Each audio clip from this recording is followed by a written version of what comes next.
They thought they had cornered a beast, but what they found was far more dangerous: a starving architect with a plan. In the frozen silence of a space station ruled by algorithms that excluded us, humanity was about to teach a lesson no alien academy could predict or contain. This isn't a tale of desperate survival.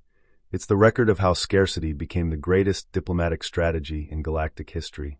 If you want to understand why you should never underestimate those who choose to build a banquet in the middle of a siege, watch this video until the very last second. And for more chronicles of human power and ingenuity, subscribe now to Zenith Imperium. The ration line moved the same way it always did: slow, orderly, and without a single shred of apology. At the back of it, Cadet Ro Harlan stood perfectly still. It was the 4th time in 8 days that he had found himself there, at the tail end of a serpent made of metal and hunger. He didn't fidget. He didn't allow a single muscle in his face to betray the storm raging beneath his skin. He simply held his tray, following regulations to the letter, and waited. Around him, the biological diversity of the galaxy manifested in shuffling steps. The Drivethi received their nitrogen-saturated portions. The Meccan collected their synthetic energy cubes. Even the Salvari, whose meals required complex, isolated thermal preparation, left with steaming trays on time, every time.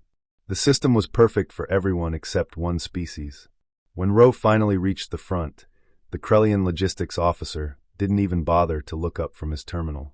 He swiped Ro's card. 2 dry beeps echoed in the silent corridor, and the phrase that had already become a mantra of humiliation was uttered once more. Human allocation still under review. Next. Ro didn't slam the tray. He didn't scream. He simply stepped out of line and walked back down the cold corridor of the maintenance wing. That was day 11. Behind him, 39 other human cadets peeled away from the line in small groups of 2 or 3. All empty-handed. All in an absolute silence that was beginning to feel more unsettling than any protest. They had learned early on that noise was not a useful tool in this place. The first time the rejection happened, Cadet Yevastrom, the group's senior, tried the path of civility. He filed an official grievance through every bureaucratic channel the Academy offered. The grievance was received by an automated system, acknowledged with a faceless protocol code, and had not moved since. Ro found Yeva waiting at the corridor junction, just outside the barracks. She was leaning against the metallic wall, arms crossed, reading the response on her data pad for what looked like the 10th time, as if she expected the letters to change by some miracle. Same answer, he asked, without needing confirmation. Pending review, she said, putting the device away with a sharp gesture. We have maybe 4 days of emergency rations left if we divide everything with mathematical precision. After that, we have nothing. Ro did the math in his head. 41 cadets. 4 days. The resulting portions would be so small they would be a biological insult, keeping them alive but too weak for any reaction. Does Commander Vathrek know? He questioned. He was informed 3 days ago, Yeva replied, and her voice held no anger, which made it infinitely worse. He hasn't responded. In that moment, a mutual understanding flashed between them. This wasn't a systemic error. It wasn't a logistics glitch that had slipped past the sensors. It was a mistake deliberately left alone. The Krellian officer didn't look up because he didn't have to. The grievance system didn't move because no one wanted it to move. Commander Vathrek didn't respond because he was sitting in his office, watching the cameras, waiting for hunger to make the humans commit the one mistake he desired. The mistake of violence or the mistake of supplication. They were being tested. They were being pushed to the edge to see which facet of human nature would emerge first under extreme pressure. That evening, Ro sat in a dark corner of the common room with cadets Dara and Bren Ashford. Dara carried the resilience of someone who grew up on a farming colony in the outer belt, a place where soil processors broke twice a season, and you learned to pull nutrition from what others called dust. Bren was the child of an orbital maintenance hub, a labyrinth where nothing worked as it should, yet everything was forced to function anyway. Ro didn't have her Earth or his tools, but he had the ability to look at a problem from every side before opening his mouth. He spread a rough map of the station on the table. It wasn't the official cadet map, but the maintenance infrastructure version Bren had pulled from the station's public locks. Ro pointed to a vast section near the rim of the lower quarter. The outer agricultural ring, he said. It's been adjacent to our wing the whole time. I never paid attention to it, because I never needed to. Decorative plants, Bren commented, meant for the diplomatic quarters. Temperature controlled, perfectly watered. Decorative, Dara repeated slowly, leaning over the map. Something shifted in her expression. It wasn't excitement. It was recognition. The look of someone who finally understands the universe's punchline. Who decided these were decorative? Dara's voice was a low rasp, barely audible over the hum of the station's life support systems. Bren didn't look up from his data pad, but his fingers paused. The station's botanical curator, probably. A Selvari named Fifthus. To them, they're just aesthetic carbon scrubbers. They look pretty, they oxygenate the air, and they remind the diplomats of a home they haven't seen in years. Dara tapped 3 specific sections of the ring on the map, her touch deliberate, almost reverent. This one here, those leaf structures are a variant of a starch-heavy tuber. This flowering species? It's seed-dense, high protein if processed correctly. And this, she tapped a third, more obscure plant. Look at the stem density. It's storing water and complex sugars. It's a reservoir. Something is supposed to eat this. Ro looked at her, his eyes searching hers for even a flicker of doubt. You're sure? Dara didn't blink. Ro, I grew up eating things that hadn't been named yet because our processors were slagged and the supply ships were 6 months late. I know what life looks like when it's trying to feed you. I'm sure. For a moment, a heavy silence hung in the air. The emergency ration packs were sitting in a sealed box under Yeva's bunk, counted, divided, and already insufficient. They were staring at a slow death by attrition, a quiet surrender that Vathrek was counting on. But the map in front of them wasn't just a layout of the station anymore. It was a menu. It was a battlefield. Ro rolled the map up slowly, his mind already 3 steps ahead, navigating the labyrinth of academy regulations.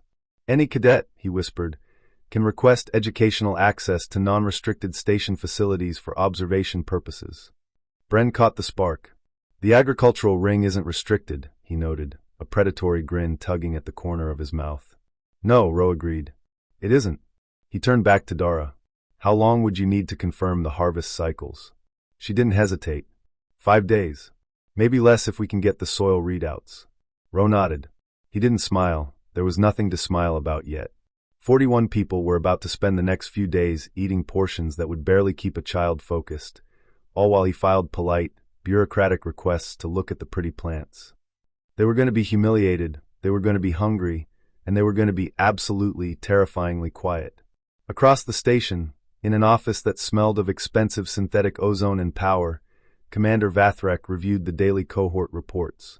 He noted with a flicker of satisfaction that the human cadets had not filed a second grievance. No shouts in the mess hall. No diplomatic cables to Earth. Just silence. He interpreted this as the breaking point. He thought he was watching a species learn its place in the galactic hierarchy. He moved the report to the resolved pile. He had no idea that the silence he was admiring was actually the sound of a fuse burning toward a powder keg. The access request Ro submitted was a masterpiece of boredom. 2 sentences long, formal, and perfectly aligned with the trivial curiosity of a low-level student. Fifthus, the Selvari curator, approved it within the hour.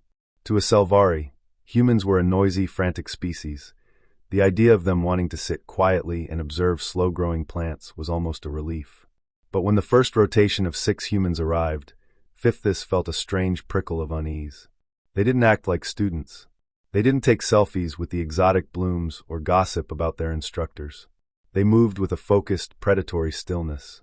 Dara didn't just look at the starch plants. She crouched beside them, her thumb and forefinger measuring the density of the stems, her eyes closed as if she were listening to the pulse of the roots. Behind her, Bren Ashford was at a maintenance terminal, cross-referencing botanical registries with heat exchange logs.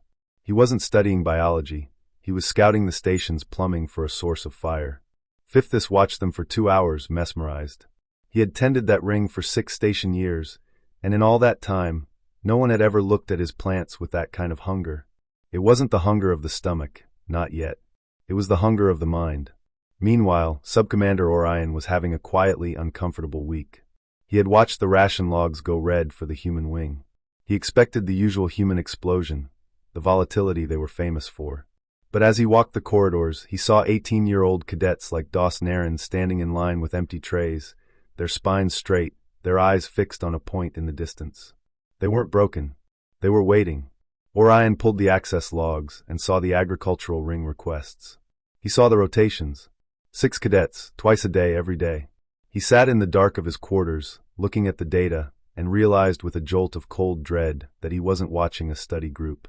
He was watching a harvest being planned. He was watching the most adaptable species in the known universe realize that the decoration was actually a loophole. And the worst part, according to the rulebook Vathrek loved so much, they weren't doing a single thing wrong. The emergency rations had entered their final, agonizing phase. In the dim light of the barracks, the atmosphere had shifted from frustrated to clinical. Hunger, when it's sustained, stops being a sharp pain and becomes a heavy, hollow weight that sits behind your eyes. Yeva distributed the portions herself, moving from bunk to bunk like a shadow. She didn't offer empty platitudes or false hope. She looked each cadet in the eye, handed them their meager share of protein paste and recycled water, and moved on. It was a ritual of shared dignity. She was making sure that if they went down looking at each other, not at the floor. Cadet Dos Naren, the youngest among them, sat with his portion in his hands but didn't eat. He was 18, a boy from a mid-rim station who had come to the academy with stars in his eyes and a belief in the inherent fairness of the galaxy. Now he was staring at a wall, his face gaunt, realizing that the stars were just cold, indifferent balls of gas, and the fairness was a lie told to those who hadn't been targeted yet. Yeva sat beside him. She didn't say it would be okay. Instead, she told him to eat because tomorrow he had a shift in the agricultural ring, and the human cohort couldn't afford a single link in the chain to snap. She was right. The chain was everything. While the rest of the station slept or watched the humans from a distance, Bren Ashford was performing a miracle of unauthorized engineering. In the wide, flat maintenance bay adjacent to the agricultural ring, he had found his sanctuary. Bren didn't need high-tech replicators. He needed physics and the station's own neglected infrastructure. He had requested thermal venting access on day one, a routine technical clearance for temperature regulation, and he had never used it until now. Working with a small team in the dead of the night cycle, he began to build the hearth. They used stone ballast blocks pulled from the ring's foundation groundwork, stacking them into a low, wide form that looked like an altar to a forgotten god. It wasn't beautiful, but it was functional. It was designed to distribute heat with surgical precision, with a vent channel that Bren had painstakingly rerouted directly into the station's primary air circulation system. This was the detail he hadn't mentioned in any request. The air on the station didn't just sit, it moved, it breathed, and it touched every single lung, gill, and sensory organ from the command deck to the cargo holds. When Ro saw the finished structure, he didn't applaud.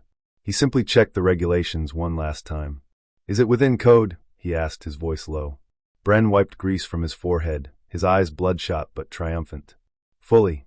It's categorized as a localized thermal exchange unit for botanical processing. It's as legal as a desk lamp." Ro nodded once. "Then light it." The first fire was small, a test of the heat, a learning fire. The smoke was thin and vanished into the vents. But by the next morning, the real work began. Dara had divided the 41 cadets into a machine of survival. One group harvested with the surgical care of jewelers, ensuring the plants would grow back stronger. A second group processed, grinding seeds and slicing tubers with makeshift tools. The third group, the cooks, manned the hearth. There was no wasted motion, no shouting, just the rhythmic, relentless pulse of a people who had decided that if the galaxy wouldn't feed them, they would simply rewrite the definition of what food was. The smell reached the main corridors at the 18th hour of the 12th day. It started as a faint, ghostly suggestion, something warm and alien to the sterile, recycled scent of the station. But as the heat in Bren's hearth rose, the smell deepened. It richened. It became a layered symphony of caramelizing sugars, roasted starches, and the deep, earthy musk of the root vegetable Dara had identified. This wasn't the smell of survival, it was the smell of abundance.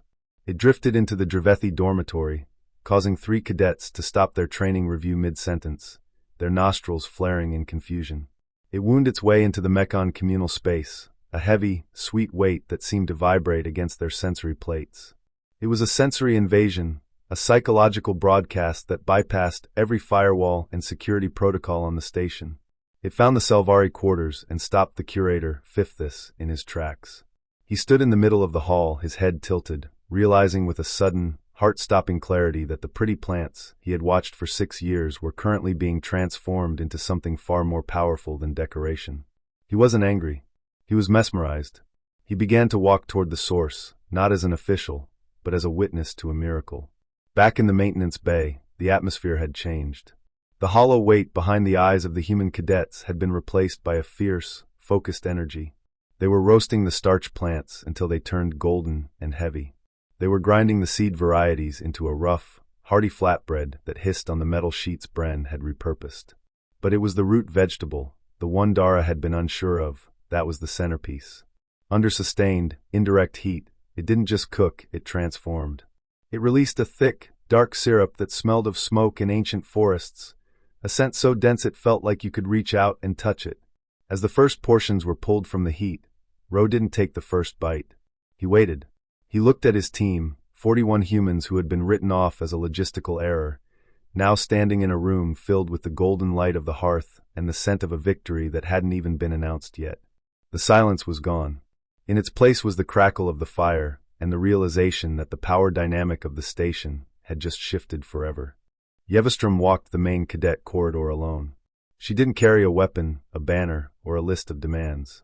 She walked with the steady, unhurried gait of someone who had already won a war no one else knew was being fought. She didn't use the station's internal comms. Those were monitored, filtered, and ultimately controlled by the very people who had let her cohort starve. Instead, she used the oldest social network in existence, a knock on a door and a face-to-face invitation. She stopped at the Dravethi dormitory first. When the door hissed open, a cluster of 12 cadets stood in a tight, defensive formation, their eyes flickering with the rapid, rhythmic pulsing that signaled deep suspicion. They had smelled the air. They knew something impossible was happening in the maintenance wing. Yeva didn't wait for them to speak. She didn't offer a grievance or a political statement. "The human cohort is eating at the 19th hour," she said, her voice echoing in the sterile hallway. "Maintenance Bay 7, adjacent to the agricultural ring. Bring nothing. Just come." The Dravethi speaker, a tall, angular cadet with scales the color of oxidized copper, tilted his head. He was running the numbers. In their culture, a gift was usually a hook, a way to establish a debt that could never be repaid. "Why?" he asked, the word clicking in his throat. Yeva didn't hesitate. She didn't give him the noble answer. She gave him the human one. "We made too much," she said. It was a half-truth, but in that environment, it was more believable than pure kindness. She turned and walked away before he could decline, leaving the invitation hanging in the air like the scent of the hearth. She repeated this at every dormitory. The Mekon, the Salvari, even the Grawl, the massive, slow-moving giants who rarely interacted with anyone outside their own heavy-gravity wing. It was a tactical strike of radical generosity. By the time she returned to the hearth, the atmosphere in the maintenance bay was electric. The 41 humans were no longer just cadets. They were a unit. Das Naren was the first to be served. Yeva did it deliberately, in front of the small crowd of onlookers that had begun to gather at the edges of the bay. She handed him a plate of the caramelized root vegetable and a thick slab of seed bread. As Das took the first bite, the room went silent. The look on his face, the sheer, unadulterated relief of a body finally receiving what it needed, was more powerful than any speech. It was the first payoff in a series of cognitive rewards that would break the station's hierarchy. Commander Vathrek was watching from the observation deck, and for the first time in his career, he felt a cold spike of genuine fear. He wasn't afraid of a riot. He knew how to crush a riot. He was afraid of the peace. He looked down at the thermal readings. The hearth shouldn't exist. The food shouldn't exist. The cooperation shouldn't exist. According to his logical projections, the humans should have been fighting each other for the last emergency rations by now. Instead, he saw his superior species, the Dravethi and the Mekon, drifting into the human wing, drawn by a scent they couldn't ignore and a hospitality they couldn't understand. "They are not complaining, sir," Subcommander Orion whispered, appearing at Vathrek's side like a ghost. Orion's voice held a note of hushed awe that Vathrek found loathsome. "They are cooking." Vathrek gripped the railing until his knuckles turned white. He realized too late that he had made a catastrophic error in judgment. He had tried to use deprivation as a leash, but the humans had used it as a forge. They hadn't just found a way to eat. They had turned the act of eating into a diplomatic coup. As the 19th hour arrived, the Grawl arrived in a pack of 8. They moved like tectonic plates, heavy and silent. The humans didn't shrink back. Dara stepped forward and handed the largest Grawl a portion that would have fed 3 humans. The giant took the plate with a gravity that bordered on the religious. He tasted the caramelized root, the one the station had labeled as a decorative weed, and he stopped. He stood perfectly still for 10 seconds, his massive chest expanding as he processed a flavor that his biology recognized as pure, dense energy. He turned to his kin and spoke a single, low-frequency word. The rest of the Grawl sat down. In that moment, the Ghost Protocol was fully engaged. The humans had achieved the impossible. They had become the providers in a system designed to starve them. They were no longer the problem cohort under review. They were the hosts of the only real event on the station. And as the smell of the hearth continued to pump through the vents, reaching every corner of the command deck, everyone on the station realized the same thing. The humans weren't just surviving the siege. They were ending it on their own terms. The Dravethi didn't just walk in. They calculated the risk of every step, their eyes scanning for a trap that didn't exist. In their culture, free was a concept synonymous with dangerous. But as they crossed the threshold into Maintenance Bay 7, the logic of their suspicion collided with the primal reality of the scent. It was a sensory override. The tallest Dravethi cadet, Soreth, watched as a human cadet, Dos Naren, ate with a calm focus that wasn't desperate. It was the calm of a person who knew exactly where their next meal was coming from. That was the first crack in the Academy's armor. When you deny someone a resource, you expect them to become predictable in their desperation. You don't expect them to become the source of that very resource. By the 20th hour, the bay had transformed. It was no longer a cold, industrial box of metal and grease. It had become the heart of the station. The Mechon arrived next, 4 of them, their synthetic components whirring in a higher frequency as they processed the thermal output of Bren's hearth. They didn't eat like the others, but they stood near the heat, fascinated by the efficiency of the localized thermal exchange unit. To them, Bren hadn't just built a stove. He had engineered a rebellion out of ballast stones and redirected exhaust. They began to ask questions, not in the language of cadets, but in the language of technicians. How did you bypass the thermal dampeners? How did you calculate the vent pressure without triggering the fire suppression sensors? Bren answered them with the casual confidence of a man who had mastered his environment, not just survived it. While the cadets mingled, a new figure appeared at the edge of the shadows. Ambassador Lynn Crossfield had spent 3 months on this station being a ghost. He was a professional observer, a man paid to watch things happen and write them down in reports that usually ended up in digital graveyards. He had known about the ration denial since day 4. He hadn't intervened because the rules of engagement dictated that the cadets must handle their own internal friction. But as he stood there, watching a Dravethi share a slab of flatbread with a human, Crossfield realized he wasn't looking at a meal. He was looking at the most effective diplomatic maneuver he had seen in 20 years of service. He saw Ro Harlan standing near the hearth, not as a leader barking orders, but as a host. Ro noticed the ambassador, but didn't move toward him. He didn't need to. The power dynamic had shifted so violently that the hierarchy of the station felt like a crumbling relic. Crossfield walked over, his boots clicking softly on the metal floor. "Was this planned, cadet?" he asked, his voice low enough to be lost in the crackle of the fire. Ro turned, his face illuminated by the orange glow of the hearth. "The food was planned, sir," Ro replied, his eyes reflecting the flames. "The invitation? That was just a correction." Crossfield tilted his head. "A correction of what?" Ro looked out at the room, at the Grawl, the Dravethi, and the humans sitting together on crates and equipment lockers. "The station told us we didn't have a place here," Ro said. "We decided to build one." In his office, Vathrek was no longer just watching, he was recording. He was trying to find a violation, any violation, that would allow him to shut this down. He pulled up the botanical registry. He pulled up the fire codes. He pulled up the social conduct subclauses. But every time he found a potential hook, he saw a corresponding request filed by the humans days ago. The educational access request. The thermal regulation maintenance log. The botanical pruning authorization. They had built a fortress of paperwork around their banquet. He realized with a sickening jolt that he couldn't stop them without admitting that they had outplayed his entire administration. If he moved against them now, he would have to explain why 41 starving cadets were more resourceful than his entire logistics department. The climax of the evening came when Fifthus, the Selvari curator, stepped forward. He didn't go to the humans. He went to the plants. He knelt beside a starch plant that had been harvested and ran his long, slender fingers over the cut. It was perfect. It was a pruning cut designed to stimulate secondary growth, not just to take. He looked at Dara, who was watching him from across the bay. He realized then that the humans hadn't just used his ring, they had improved it. They had treated the station's resources with more respect than the people who were paid to manage them. Fifthus stood up, turned toward the human cadets, and did something that no Selvari had ever done to a lesser species. He bowed. It was a small, graceful movement, but in the silence of the bay, it echoed like a thunderclap. The morning after the feast didn't bring a hangover, it brought a transformation. The station's air recyclers had worked through the night, but they couldn't scrub the memory of the scent from the vents. It lingered like a ghost in the machine, a sweet, smoky reminder that the status quo had been shattered. Subcommander Orion sat in his quarters, his terminal screen glowing with the harsh white light of a draft report.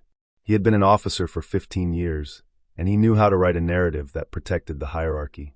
But as he watched the sunrise over the planet below, he realized he couldn't write the lie Vathrek expected. He began to type the truth. The human cohort was subjected to a documented resource denial. In response, they did not revolt. They produced. They did not hoard.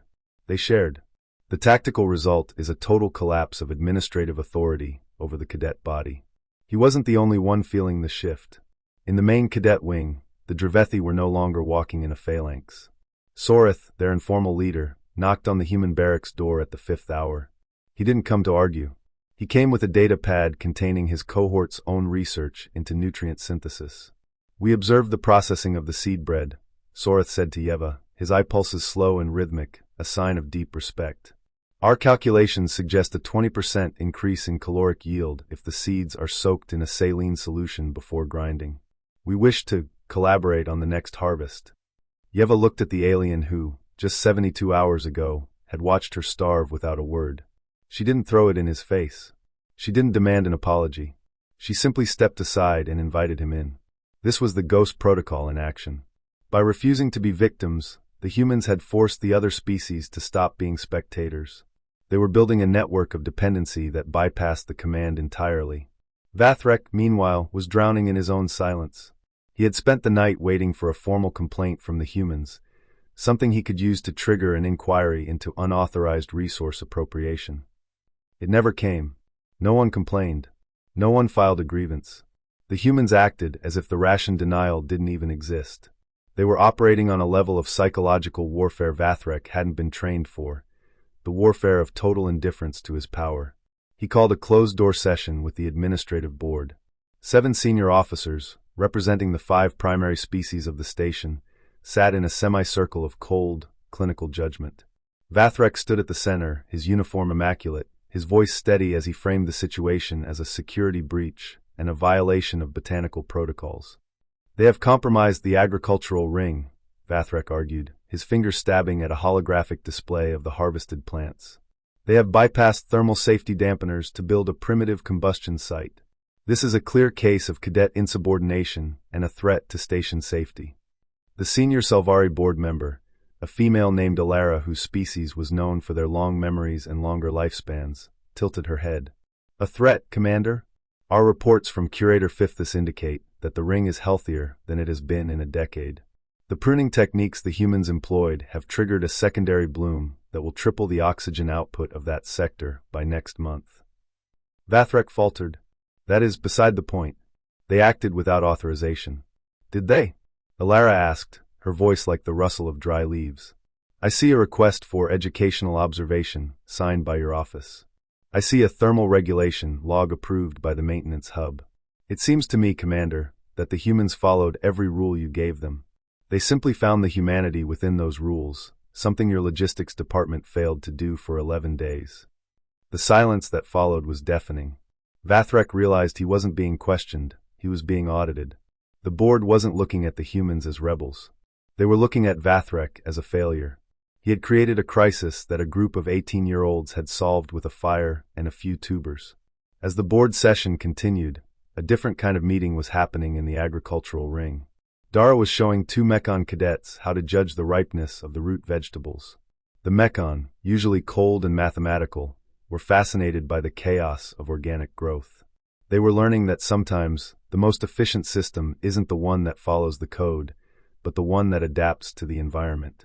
Ro stood at the viewport, watching them. He wasn't thinking about the food anymore. He was thinking about the power of a surplus.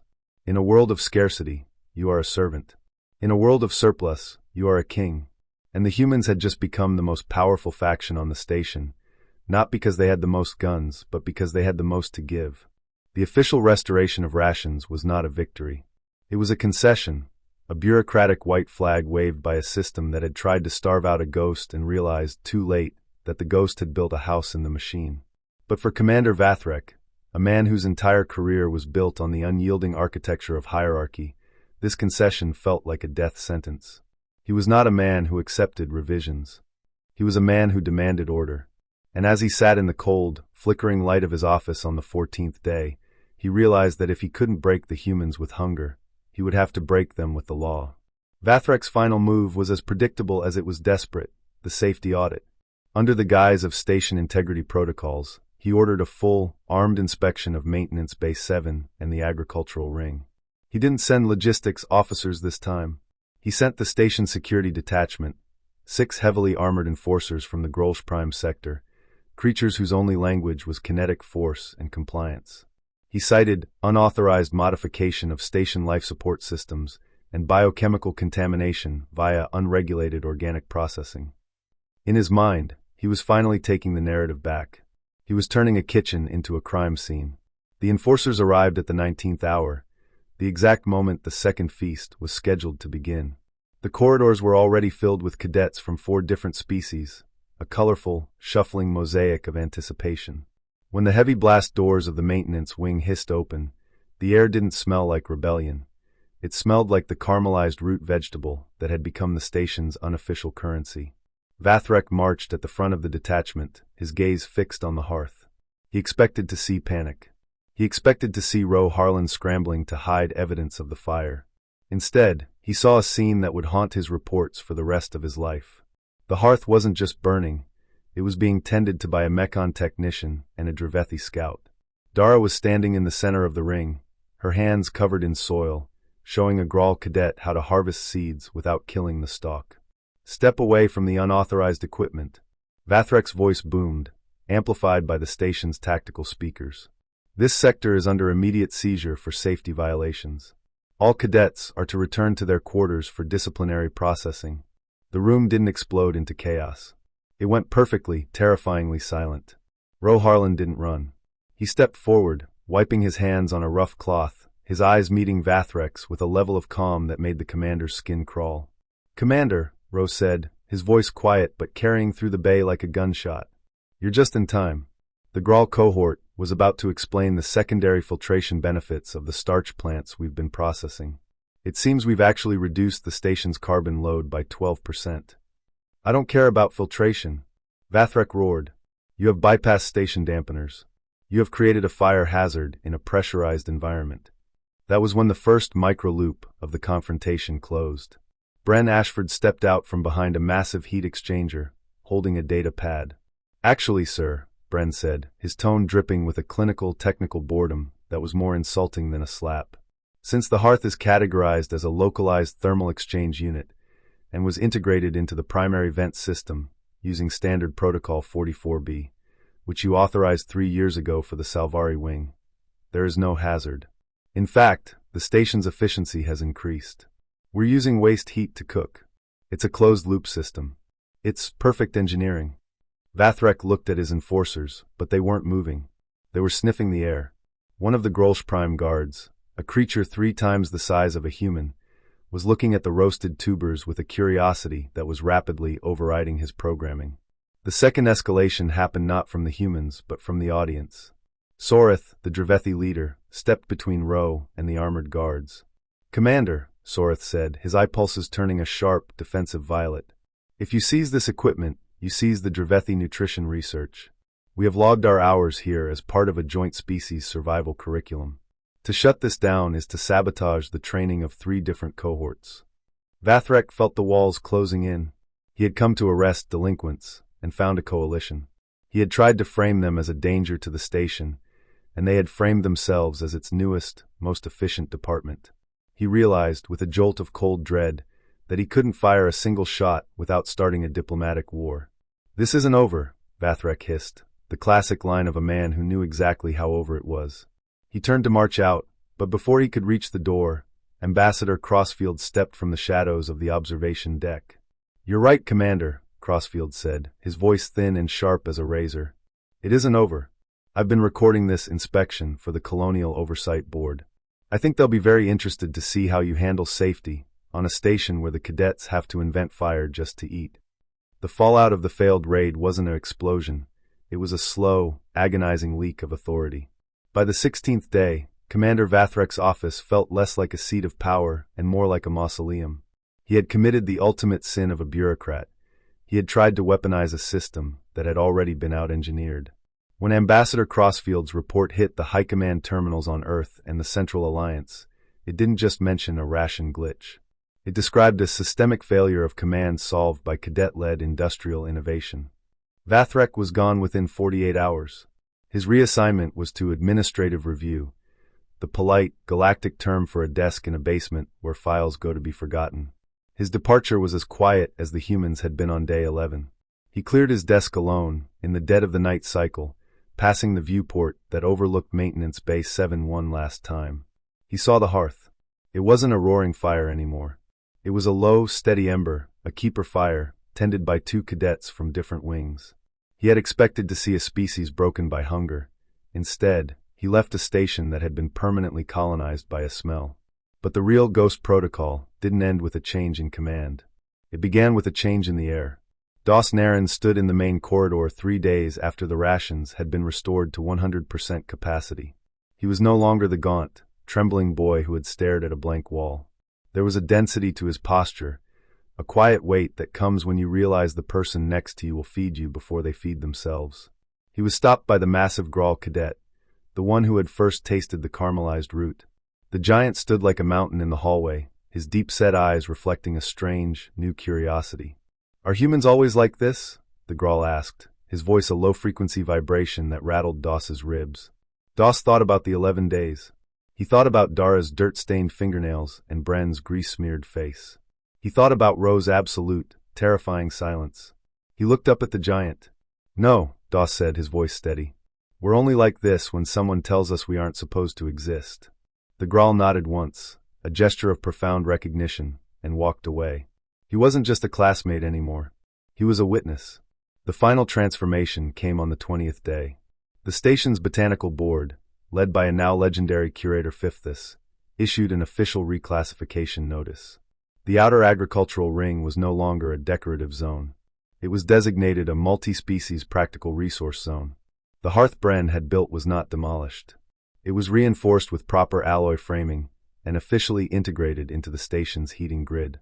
It became the only place on the station where the lighting wasn't sterile blue-white, but a warm, flickering orange. Dara was in the ring when the notice went out. She wasn't celebrating. She was showing a Mechon and a Salvari how to prune the secondary growth. They were learning. They were adapting. And for the first time in the history of the Academy, the humans weren't being integrated into the alien system. The alien system was being integrated into the human way of life. The last scene belongs to Ro. He stood at the viewport of the maintenance bay, looking out at the vast, silent curve of the station against the stars. The Ghost Protocol was complete. They had been denied everything, and in that vacuum, they had created a surplus so powerful it had rewritten the rules of the station. Below him, the hearth fire burned low. A thin, constant thread of smoke moved upward, caught by the vents Bren had rerouted. Ro watched that smoke. He knew it was traveling through all 6 wings. He knew it was drifting through the Dravethi dormitories, the Mechon labs, and the command deck. It carried no words. It made no threats. It was simply the smell of something made by people who were told they had nothing, and decided that was someone else's problem. The humans hadn't just survived. They had become the heart of the station. And as Ro turned to walk back to his cohort, he knew one thing for certain. No one on this station would ever forget a human ration card again. The silence was over. The feast had just begun.